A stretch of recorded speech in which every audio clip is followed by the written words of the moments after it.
Hello, magandang gabi sa lahat, Luzon, Visayas at Mindanao, lalo na sa Davao City.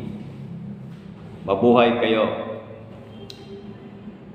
Konting reaction lang po tungkol dito kay Marcoleta, Congressman Marcoleta. Hindi ko akalain na magagawa ng ibang congressman dito sa kanya.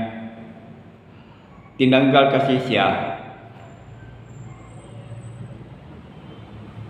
sa mga iba't ibang komite na kabibilangan niya o komite kung saan member siya. Tinanggal siya na walang abiso or notice man lang diyan mismo o during sa committee hearing. Pinahiya nila si Congressman Marcoleta. Ganun kabastos ang mga taong ito, parang walang pinag-aralan.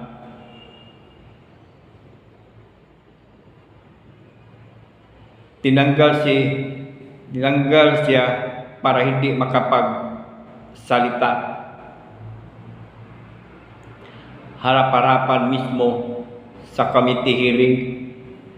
Ito na ba ang sinyalis or sign na wala na tayong demokrasya or sign na wala na tayong freedom to speak? Mismo sa loob ng Congress, tinanggalan si Congressman Marcoleta sa kanyang membership ng kanyang committee upang sa ganun hindi siya makapagsalita. Nasaan ang demokrasya dyan? Nasaan ang freedom to speak kung mismo si Congressman Marcoleta ay hindi makapagsalita?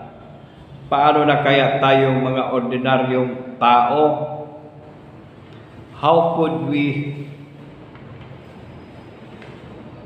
check and balance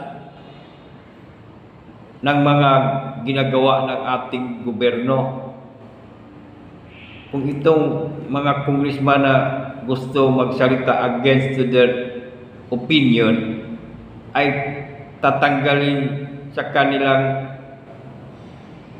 committee?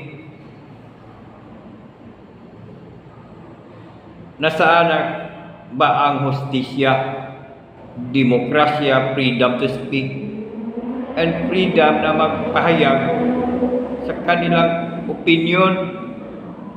Tanong lang, baka tinanggal nila si Congressman Marcoleta kasi or maybe nagsalita siya na wala sa script nila.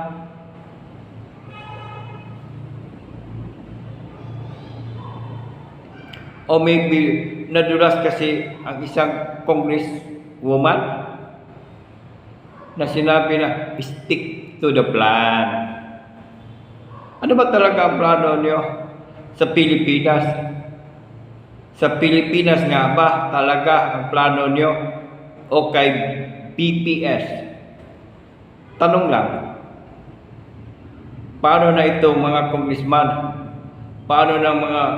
Paano na mag-check and balance kung wala na magsasalita? Sino na mag-check and balance sa mga ginagawa niyo? May balang ang usapan. Ano ba ang laman ng pakete na inabot sa tao kay De Junior doon sa video na i-post sa social media? At pangalawa, ano ang laman? Ano kaya ang laman ng baggage o sa luggage na bitbit ng mga Hapon doon sa airport? Sa video o sa vlog ni Sas Ugando Sason. Tanong lang. So, dito na lang po. Salamat.